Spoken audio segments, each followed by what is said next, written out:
plaisir de t'avoir avec nous aussi. Voilà, on a l'éclairage, ça nous éclaire, j'espère que ça ne te gêne pas. Voilà, donc on va prendre la suite effectivement sur la collecte de données. Hein, j'imagine qu'il faut des capteurs et des choses comme ça pour collecter les données. Oui. Et puis, qu'est-ce qu'on se fait de ces données? Comment on les transforme en projets concrets de travaux? Ça va être ça, peut-être ta Exactement. Il y a deux thèmes qu'on va aborder. La collecte des données, plus globalement, dans le cadre du décret tertiaire, la gestion des données, parce que notre Opérate met au cœur des enjeux des collectivités la manière dont on va agréger, traiter, fiabiliser les données. C'est un enjeu absolument crucial et qui préoccupe beaucoup en ce moment les collectivités et les acteurs privés. Et on va parler aussi de plan d'action d'efficacité énergétique avec, et Frédéric l'a évoqué, le contexte d'augmentation du prix de l'énergie, l'investissement comme enjeu principal, en tout cas le temps de retour sur investissement, puisqu'il ne s'agit pas seulement d'atteindre les objectifs du décret tertiaire, mais il s'agit de les atteindre en limitant les investissements. C'est ça tout l'enjeu pour les collectivités qui nous regardent. Et c'est dans ce cadre-là des outils qui peuvent aider et une démarche, une méthodologie sur le plan des interventions humaines qu'on va regarder ensemble. Voilà, super. Il y a une petite zapette. Alors, le bouton blanc, c'est pour avancer. Il y a un quiz aussi. Je serai à côté de toi quand tu auras le quiz. Avec plaisir, merci. Voilà. Merci Xavier. Donc, pour commencer, quelques mots sur Adviseo. On est une entité qui est née au sein du groupe d'ingénierie CETEC. CETEC, c'est un des principaux groupes d'ingénierie français. Et Adviseo, nous, on a pour mission d'améliorer la performance énergétique des bâtiments, donc des acteurs privés comme des acteurs publics, au travers de solutions qui nous permettent en premier de collecter les données. On a parlé de la collecte des données historiques, mais c'est aussi la collecte des données en temps réel, côté fournisseur d'énergie et côté distributeur d'énergie. On va aussi pouvoir instrumenter les bâtiments pour compléter cette collecte de données avec des objets connectés. On pourrait y revenir. On a ensuite une démarche d'édition et de développement d'une plateforme de management de l'énergie qui s'appelle Adviseo, donc qui est éponyme. Pour ceux qui auraient suivi les parangonnages de la FNCCR, on a une des plateformes qui figure dans le comparatif qui a été fait des plateformes de management de l'énergie, et notamment pour les conseillers en énergie partagée qui ont participé à ce benchmark. Et on a en dernier une démarche d'énergie management, c'est-à-dire avec des personnes qui vont accompagner les collectivités dans les actions d'efficacité énergétique, parce qu'on juge que les données seules ne permettent pas de faire ces économies d'énergie. Et donc, on a des personnes qui vont être sur le terrain à mener à la fois des audits énergétiques, des schémas directeurs et à accompagner durablement sur les actions d'efficacité énergétique. Aujourd'hui, on a une centaine de personnes, dont justement plus de 35 energy managers. Pour la petite histoire, on accompagne la direction de l'immobilier de l'État, notamment sur la formation et l'accompagnement de leurs energy managers pour les aider dans la rénovation énergétique du parc public. Sur le plan pratique, on est référencé UGAP, qui peut être une facilité importante pour les collectivités dans leurs achats. Et on vous a cité ici quelques collectivités. On accompagne à la fois des communes, des communautés de communes et d'agglomérations, des départements et des régions pour les lycées, comme Frédéric l'a évoqué. Voilà, donc on est présent sur toutes ces strates de collectivités. On a aussi beaucoup de patrimoine privé en gestion, ce qui nous permet de compléter, dans le cadre du décret tertiaire, la vision qu'on en a et d'avoir des retours d'expérience variés sur le plan des bâtiments. Alors, on va passer au quiz maintenant, que tu veux peut-être introduire, Xavier. Vas-y, tu peux commencer. Donc, on a une question alors.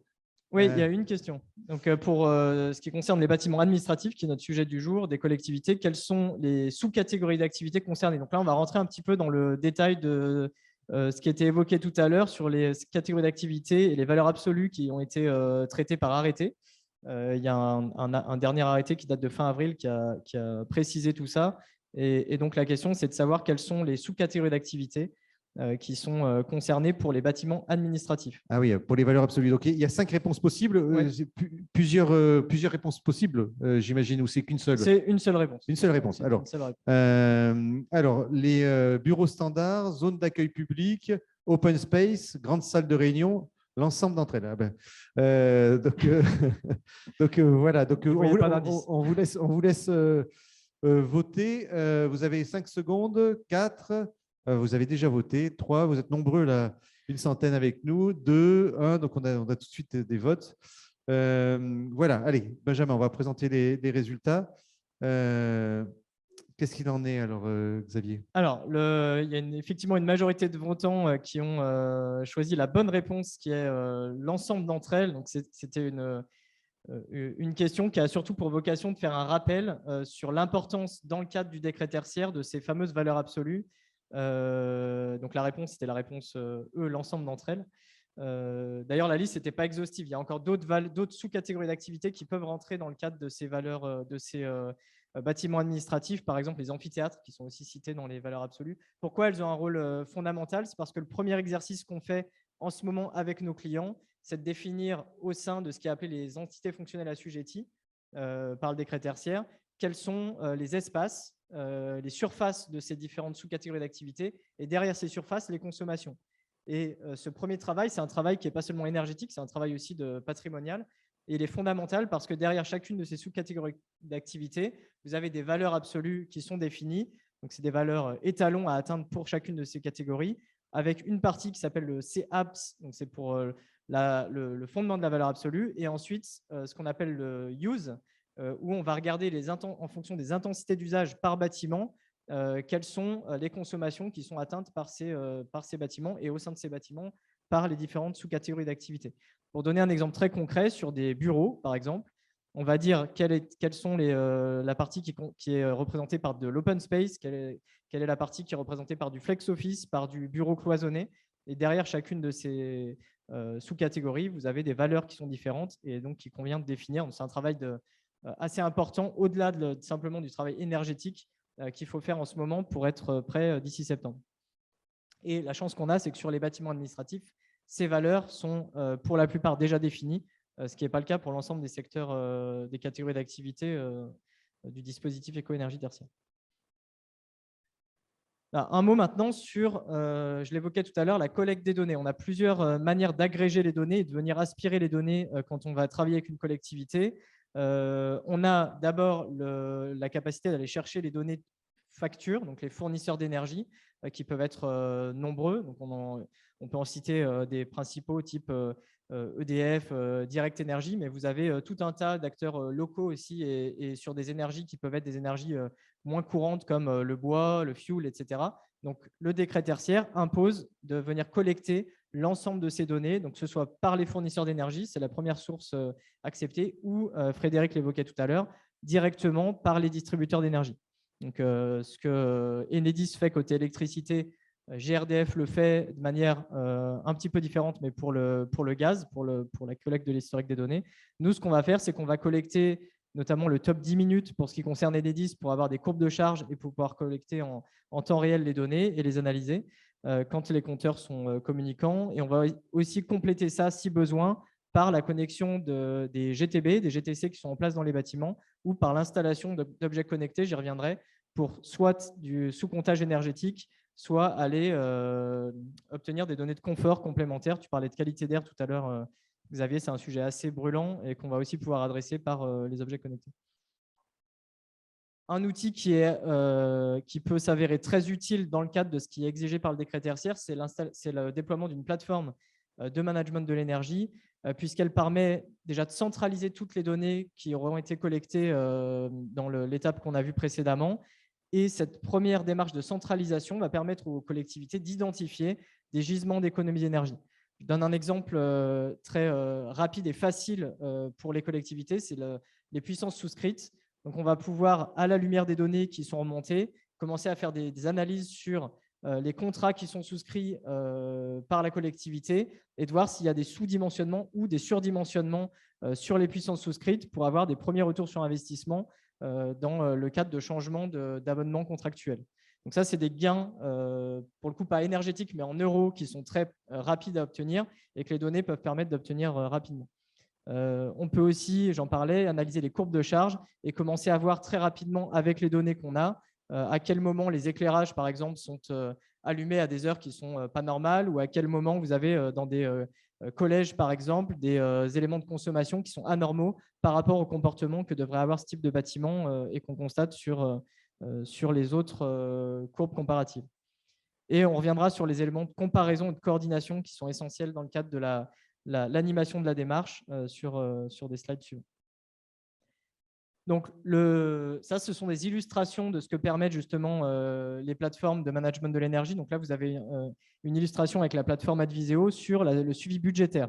On va avoir à la fois, j'en parlais, le suivi des puissances souscrites qui va être représenté ici. On va avoir également des premières projections sur les atterrissages budgétaires et des répartitions. C'est ce que vous avez en bas à droite de l'écran par type d'énergie, pour savoir qu'est-ce qui représente le principal du budget sur le plan énergétique.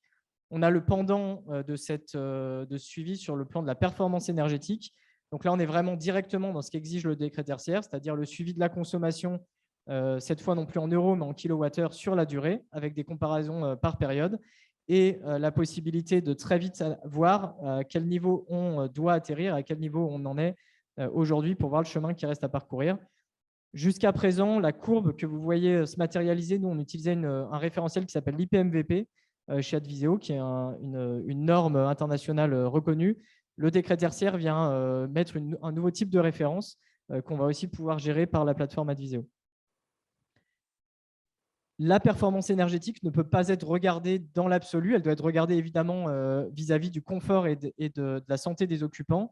Par exemple, pour ce qui concerne les températures, c'est absolument clé de pouvoir suivre les températures pour savoir si dans des périodes de chaud qu'on connaît par exemple en ce moment, il n'y a pas des problématiques de confort, c'est-à-dire qu'on aurait des températures qui rendraient les bâtiments difficilement vivables pour les usagers, ou à contrario, qu'il y a des climatisations tellement mal réglées ou fortes qu'on aurait des températures anormalement basses dans des situations de chaleur importantes. Le suivi de la qualité de l'air intérieur, on l'a évoqué tout à l'heure, en ce moment, on est très sollicité par des collectivités et par les acteurs privés sur ces questions-là, et on peut faciliter le suivi au travers de l'installation d'objets connectés sans fil qui peuvent se mettre, par exemple, dans les classes, qui peuvent se mettre dans les bâtiments administratifs, dans les bureaux, pour avoir des remontées de données horaires sur les ppm, en l'occurrence, qui va matérialiser la qualité de l'air, et pouvoir très rapidement être alerté quand on a des taux de CO2 qui sont trop élevés dans les bâtiments. Donc, après, il y a plusieurs actions possibles. Ça peut être des trucs très simples comme ouvrir les fenêtres. Ça peut être aussi le fait d'aller creuser un petit peu plus le sujet pour voir comment le renouvellement de l'air est assuré dans les bâtiments. Et dernier exemple qui touche beaucoup les collectivités, le suivi du risque légionnel. On va mettre des sondes de contact à la sortie des systèmes d'eau chaude sanitaire pour vérifier que l'eau ne descend pas à une température en dessous du seuil sanitaire autorisé. Et ça peut éviter des interventions de maintenance et de relever sur site, où on va avoir typiquement à distance, au travers des données, des éléments sur la température et des alertes qui vont se faire automatiquement sur la plateforme Adviseo. La comparaison des sites entre eux, c'est un élément qui est assez central quand il s'agit de gérer des patrimoines multisites, et les collectivités, pour la plupart, sont dans cette problématique de devoir prioriser justement les actions et de comparer les sites entre eux. On va, sur la plateforme, pouvoir très rapidement visualiser les bons élèves en termes de performance énergétique et les confronter aux mauvais pour voir où prioriser les actions et très rapidement identifier les investissements à consentir pour amener les bâtiments au niveau qui est exigé par le décret tertiaire. Et ça, c'est complété par des systèmes d'alerte qui vont permettre de savoir s'il y a des seuils de température, je l'évoquais tout à l'heure, ou des seuils de CO2, par exemple, qui sont trop élevés. On va pouvoir être alerté directement par l'application Adviseo et commencer derrière aussi, vous le voyez, à regarder les actions qui vont être nécessaires pour atteindre les objectifs de performance énergétique. Ça peut être des actions de sensibilisation, ça peut être aussi des actions sur les équipements, voire des travaux. Le sujet principal qu'on a avec le décret tertiaire, c'est comment on passe l'énergie management à l'échelle. C'est-à-dire, jusqu'à présent, il y avait tendance à siloter les projets et avoir une vision très bâtimentaire au sens isolé, c'est-à-dire je fais un audit énergétique sur mon bâtiment et derrière, je regarde les travaux qui sont à effectuer et j'effectue ces travaux. La problématique du décret tertiaire, c'est que pour atteindre les 40% au niveau d'un parc global, puisqu'on peut mutualiser les résultats à l'échelle d'un patrimoine, si je veux le faire à moins d'investissement, il faut commencer à prioriser et pas forcément à se jeter à corps perdu dans des audits et dans des actions sur chacun des bâtiments. Parce que sinon, la démarche peut être trop coûteuse et décourageante pour les collectivités comme les acteurs privés. Donc, nous, ce qu'on va faire avec le logiciel Adviseo et avec l'approche qu'on a de l'énergie management, c'est donner des outils, par exemple aux économes de flux, au sein des collectivités, aux conseillers en énergie partagée, à tous les gens qui gèrent les bâtiments et l'énergie, pour qu'ils puissent voir déjà à distance des éléments qui vont les aider dans la priorisation des actions. Là, on voit différents éléments d'analyse de consommation d'eau, de consommation électrique, de CO2. Tout ça va permettre de très rapidement voir les anomalies et les dérives. Ici, vous avez un résumé chronologique de l'approche qu'on préconise chez Adviseo, avec l'energy management qui vient en fil rouge de l'approche d'ici 2030. En l'occurrence, on s'est déjà concentré sur 2030. C'est déjà une première échéance qui est ambitieuse. L'energy management, pourquoi il est essentiel? Parce que les travaux vont permettre de faire évidemment des gains considérables, mais si vous n'avez pas une démarche durable de suivi des dérives de consommation, le risque, c'est de consentir des investissements forts qui vont être derrière gâchés, gaspillés par des dérives qui viendraient rendre nécessaires les actions de travaux régulièrement dans le temps. Donc, le fait d'avoir une démarche structurée et durable d'énergie management est absolument crucial dans ce schéma d'investissement. Et c'était aussi ce schéma pour mettre en avant le fait que des petits investissements peuvent être déjà importants dans les gains énergétiques qu'ils permettent avant d'engager des travaux plus lourds. Et on le voit un peu plus ici. Ça, ce sont les 4 leviers d'action qui sont préconisés par le législateur, d'ailleurs, dans le cadre du décret tertiaire, de la sensibilisation des occupants jusqu'aux travaux plus structurants sur le bâti et l'enveloppe du bâtiment.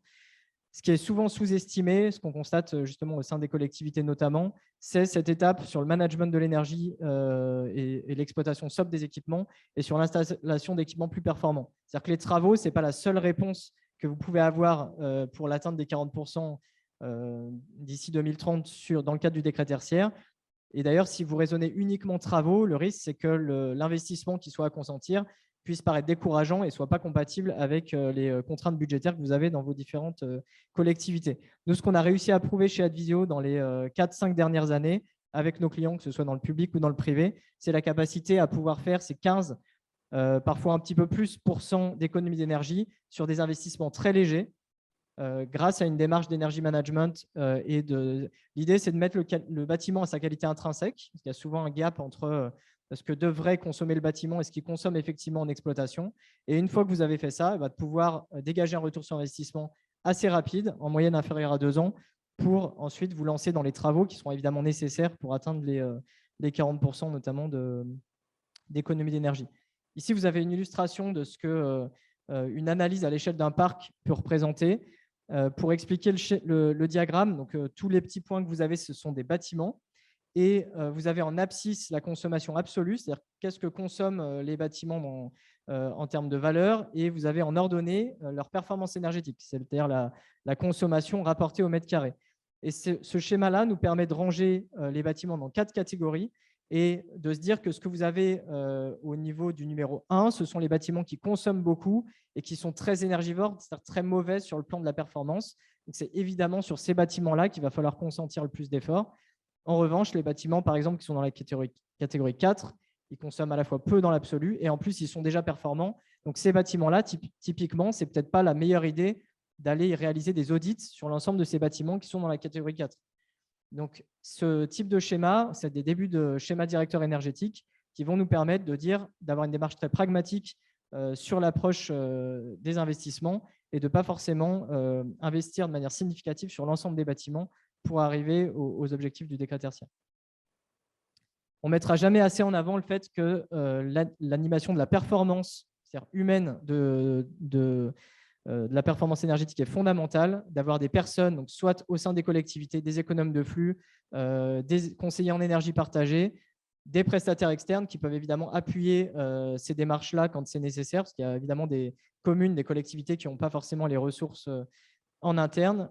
Ce travail d'animation avec les mainteneurs, avec les bureaux d'études techniques autour de la performance énergétique en exploitation est crucial. Et de suivre, ça je l'ai évoqué, les consommations sur la durée, d'analyser les écarts régulièrement. C'est aussi quelque chose qui vous évite de reproduire les efforts indéfiniment et donc de réduire les investissements.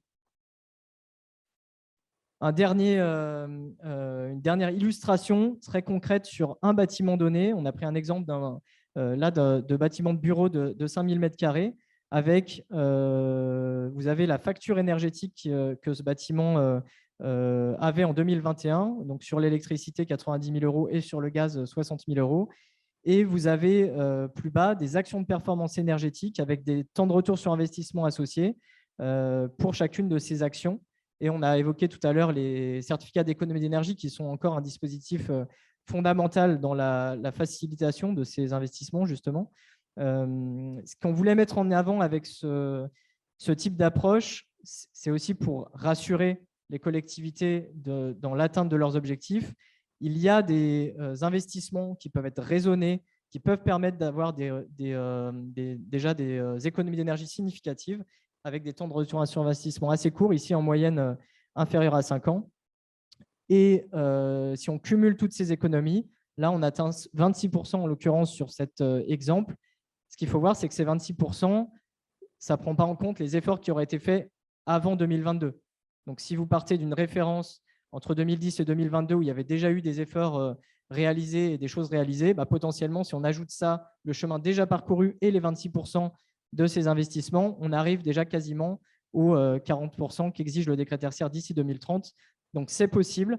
Il y a des démarches qui peuvent être très pragmatiques, qui peuvent permettre d'atteindre les 40% d'ici 2030. Et les pourcentages que vous pouvez économiser en management de l'énergie efficace avec des actions sur les équipements qui ne sont pas des investissements trop lourds, c'est forcément des travaux en moins que vous aurez à effectuer, donc potentiellement des montants très importants qui peuvent être derrière. Tu l'évoquais tout à l'heure, Nargis, le fait que les derniers pourcentages sont les plus coûteux à aller chercher. Donc, ce que vous pourrez économiser sur des démarches qui sont hors travaux, ce sera potentiellement des dizaines, voire des centaines de milliers d'euros en moins à réaliser pour atteindre les objectifs du décret tertiaire. Voilà. Et là, vous avez simplement quelques éléments pratiques pour nous contacter, nous retrouver sur les réseaux. Et on est évidemment très heureux de répondre en ce moment aux collectivités et à tous les acteurs qui se posent des questions. Encore beaucoup de questions sur le décret tertiaire. Voilà, on peut applaudir Xavier. Merci Xavier pour cette présentation. Quelques questions quand même. Il y a déjà une première question, si j'ai bien compris, c'est il faut faire un plan un peu global. Je dirais un peu comme la question ce que je disais avec Frédéric pour Enedis, c'est-à-dire là tu parlais de légionnel, tu parlais de qualité de l'air intérieur et se dire peut-être il faut prendre un peu de recul, réfléchir à tous les enjeux que je vais avoir sur mon bâtiment et sur les différentes réglementations et sur les objectifs pour dire où est-ce que je mets des capteurs, comment je remonte les données et comment je pilote tout ça dans un projet de rénovation globale.